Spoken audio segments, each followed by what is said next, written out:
الادب آگے کیا ہے؟ نگاہ داشتن حد ہر چیزیں. فارسی دے آگا نسل. اچھا ہر چیزیں کہاں ہے؟ الذی ثبت الذین ثبت فیما بینہم التأدب بآدابہ والانصباغ بصبغہ لفنائہم فی ذاتہ صلی اللہ علیہ وآلہ وسلم. اچھا المتأدبین بآدابہ، یہ آپ صحابہ کرام کی بھی صفت بنا سکتے ہیں اور آل پاک کی بھی صفت بنا سکتے ہیں. پیچھے الفاظ ہے نا اصحابہ آلائہ وعلا آلہ واصحابہ. آل کی صفت بھی بنا سکتے ہیں، اصحاب کی صفت بھی بنا سکتے ہیں. آل کی صفت بنائے مراد یہ ہوگا کہ وہ سرکار دو عالم صلی اللہ علیہ وسلم کی آل، وہ یا تو رسول پاک صلی اللہ علیہ وآلہ وسلم کا بہت زیادہ ادب کرنے والی، یا شریعت کے احکامات کے ادب کرنے والی اپنے آداب کے ساتھ، یا پھر وہ صحابہ کرام سرکار دو عالم صلی اللہ علیہ وآلہ وسلم کے آداب کا لحاظ رکھنے والے یا شریعت کے آداب کا لحاظ رکھنے والے. تو یہ دونوں کی نہیں بن سکتی؟ سن میری گل پوری کران دے. یعنی یا تو اصحاب الگ صفت بنائے یا آل صفت بنائے یا مجموع، یعنی دونوں بھی صفت بن سکتے ہیں، آل کی بھی اور اصحاب کی بھی.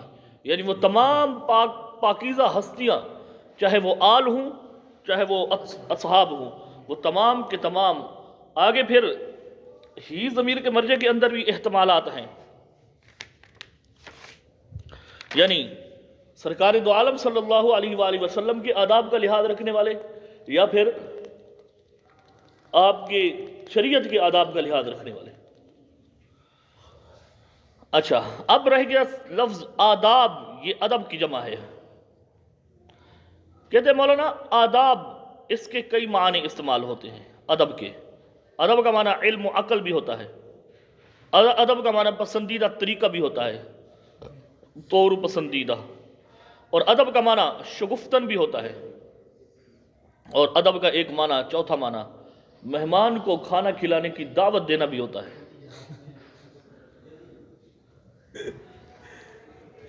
تو کہتے ہیں یہاں ان میں سے کون سا معنی مراد لیا ہے آپ نے؟ تو فرماتے ہیں ہم نے ان میں سے ان چار میں سے کوئی معنی بھی مراد نہیں لیا، بلکہ ایک اور معنی مراد لیا ہے، وہ ہے نگاہ داشتن حد ہر چیز. یعنی ہر چیز کی حد کی حفاظت کرنا، ہر چیز کی حد کی حفاظت کرنا.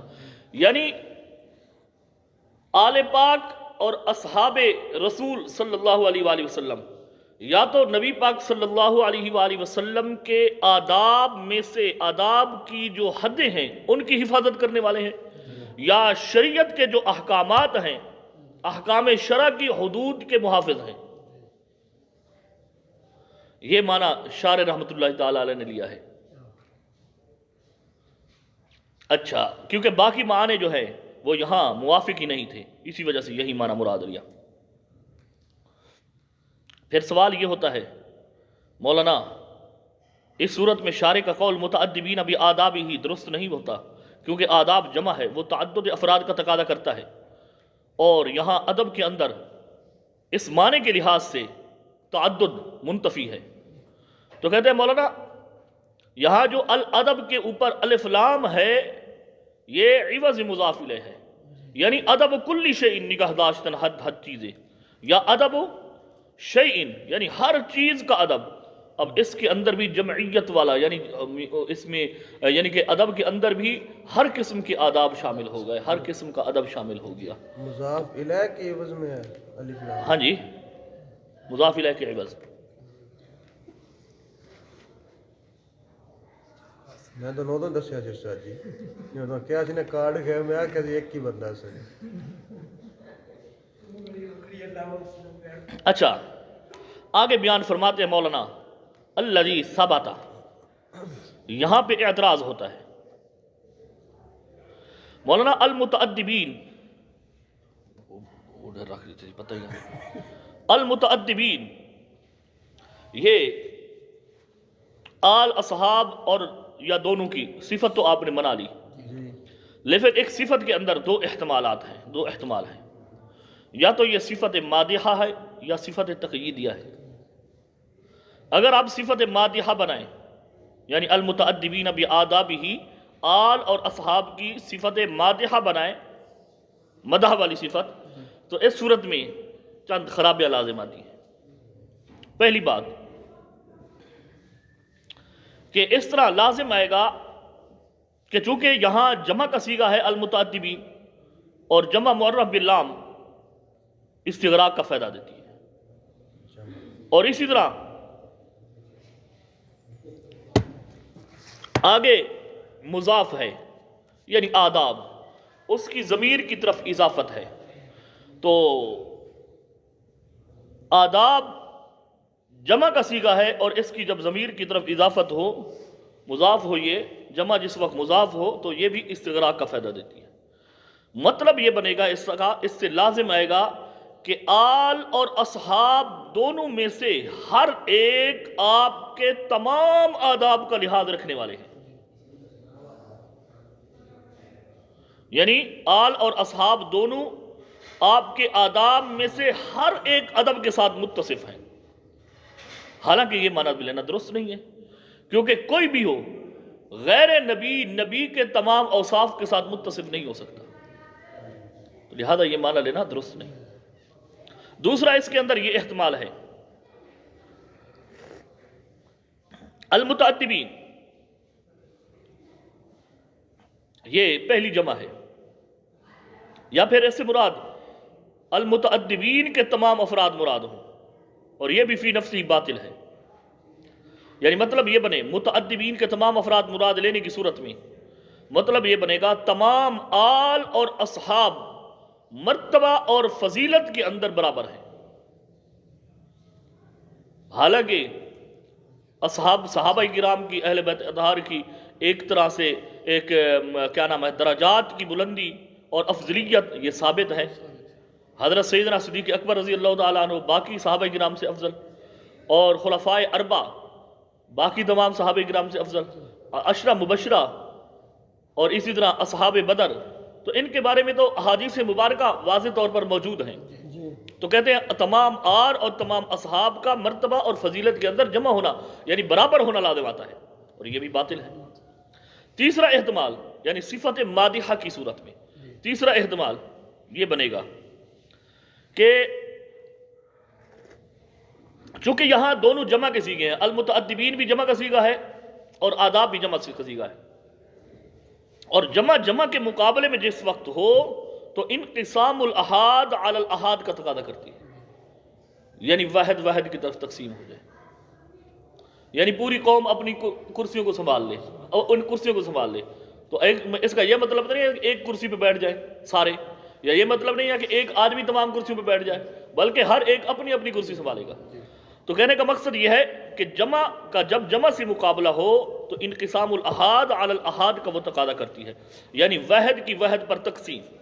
تو اب اس کا مطلب یہ بنے گا صحابہ کرام اور آل پاک میں سے ہر ایک ادب کے ساتھ متصف ہے، یعنی ایک صحابی ایک ادب کے ساتھ، دوسرا صحابی دوسرے ادب کے ساتھ، تیسرا صحابی تیسرے ادب کے ساتھ، اس طرح، حالانکہ یہ بھی معنی درست نہیں ہے۔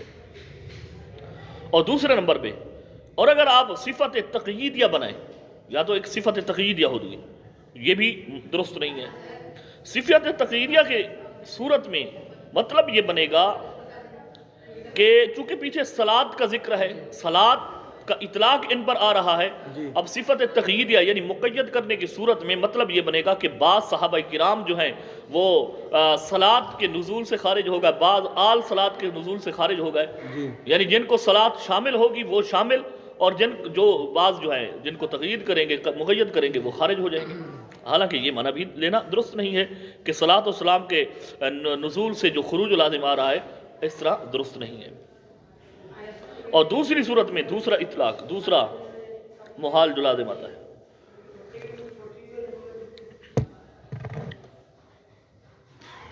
یعنی اس طرح مطلب بنے گا صفت تغییر کی صورت میں ایک صورت یہ بھی ہے کہ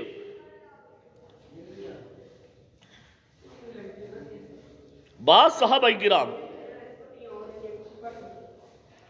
اور آل پاک، بعض صحابہ اور بعض آل پاک، بعض آداب کے ساتھ تو متصف ہیں، یعنی صحابہ کرام جو ہیں بعض آداب کے ساتھ متصف ہیں لیکن بعض کے ساتھ نہیں، یعنی تمام وہ صحابہ کرام کی بات نہیں، وہ تمام لے لے، لیکن آگے جو اتصاف ہے صفت تغییریہ کی صورت میں معنی یہ بنے گا کہ وہ حضرات جو ہیں، وہ بزرگ ہستیاں جو ہیں بعض آداب کے ساتھ متصف ہیں، بعض کے ساتھ نہیں ہیں، اور یہ معنی بھی لینا درست بعض نہیں، اوصاف کے ساتھ متصف ہے، آداب کے ساتھ، ہاں اوصاف آداب۔ کے ساتھ۔ اچھا تو جواب دیتے ہیں مولانا، صفت مادحہ کی 3 صورتیں، 3 خرابیاں بیان کی، صفت تقییدیہ کی 2 صورتیں، کہتے ہیں ہم پہلی شک اختیار کرتے ہیں، یعنی صفت مادحہ والی۔ باقی جو آپ نے اعتراض کیا کہ متعدبین جمع کا صیغہ ہے اور آگے بھی جمع کا صیغہ ہے، جمع کا جمع سے مقابلہ ہو تو انقسام الاحاد الی الاحاد کا تقاضا کرتی ہے، تو ہم کہتے ہیں مولانا آداب جو آگے ذکر ہے،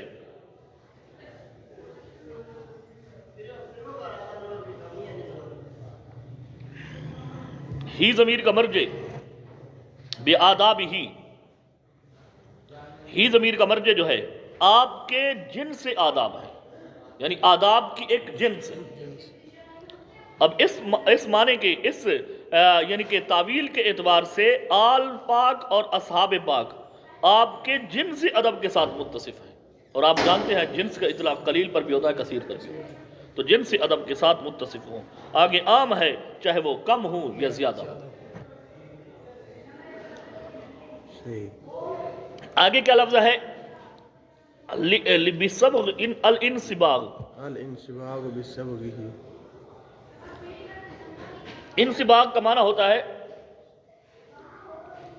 رنگ دینا۔ سوال یہ ہوتا ہے مولانا رنگ جو ہے یہ اعراض میں سے ہے، اور آپ جانتے ہیں اعراض کا قیام جو ہے، اعراض جو ہے وہ ایک محل سے دوسرے محل کی طرف منتقل نہیں ہو سکتا، وہ ایک عرض ہے، تو یہاں آپ نے رنگ والا، رنگنے والا معنی مراد کیوں کس طرح لیا ہے؟ بڑی زبردست بات کی ہے۔ وہ کہتے ہیں مولانا اس کا مطلب یہ ہے صحابہ کرام اور اہل بیت اطہار کی شان میں یہ شارع رحمت اللہ تعالیٰ نے یہ الفاظ ذکر کر کے ان کے نبی پاک صلی اللہ علیہ وآلہ وسلم کے ساتھ کمال عشق کا ذکر کیا، اللہ، یعنی وہ حضرات تمام صحابہ کرام اہل بیت اطہار وہ تمام کے تمام نبی پاک صلی اللہ علیہ وآلہ وسلم کی ذات مبارک میں فنا تھے، یعنی فنا فی الرسول۔ تو آپ صلی اللہ علیہ وآلہ وسلم کا رنگنا جو ہے اس معنی میں ہے، یعنی وہ آپ کے رنگ میں رنگ گئے، یعنی آپ صلی اللہ علیہ وآلہ وسلم کے کئی اوصاف کے ساتھ متصف ہو گئے، یعنی معنی کیا بنے گا؟ اور رنگ دینا آپ کے رنگ میں، یعنی ان کا فنا ہو جانا آپ کی ذات میں، سرکار دو عالم صلی اللہ علیہ وسلم کی ذات مبارکہ میں فنا ہو جانا، یہ مولوی ہے۔ آگے فہذہ فی ذاتہ، آپ صلی اللہ علیہ وسلم کی ذات مبارکہ میں، آگے پڑھنا ہے، ٹائم دا پھر 55 منٹ۔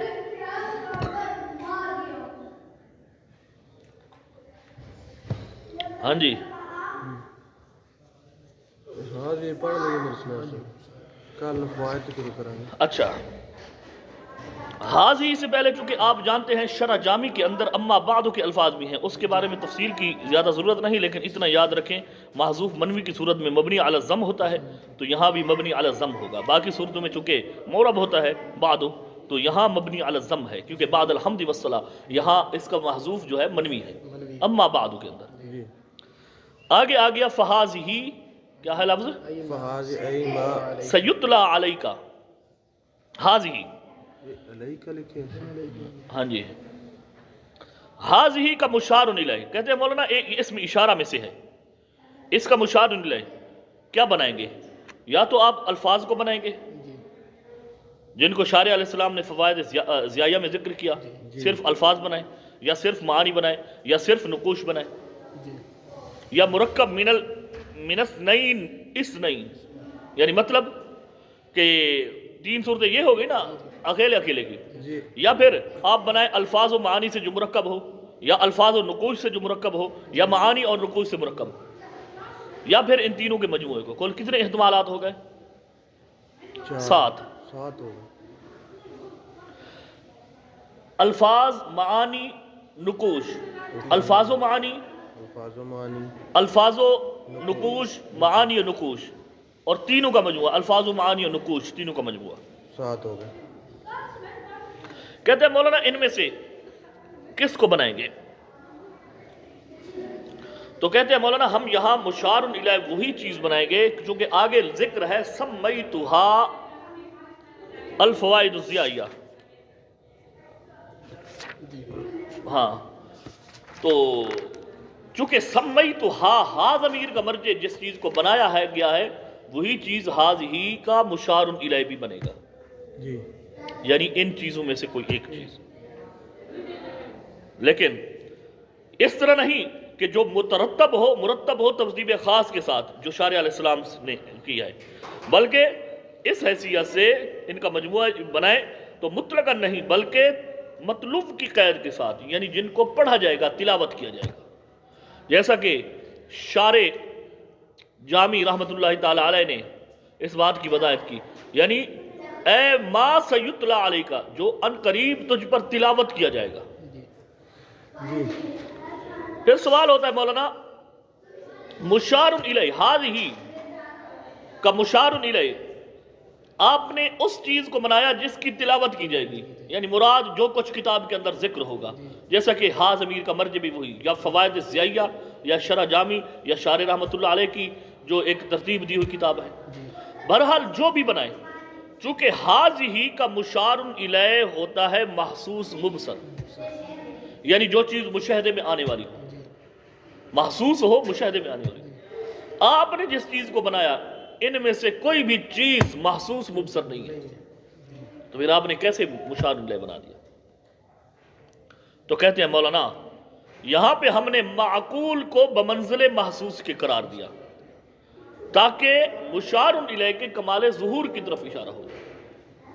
یعنی حقیقت میں یہی وہ ابحاث ہے جو فوائد ضیائیہ کی ہیں یا مصنف عبد الغفور نے ذکر کی ہے, ملا عبد الغفور نے. جی لیکن مراد یہاں اس معقول چیز کو ہم نے محسوس قرار دیا تاکہ مشار الیہ کا فائدہ حاصل ہو جائے اور اس کے کمال ظہور کی طرف اشارہ ہو جائے. آگے ذکر آ گیا پھر فوائد.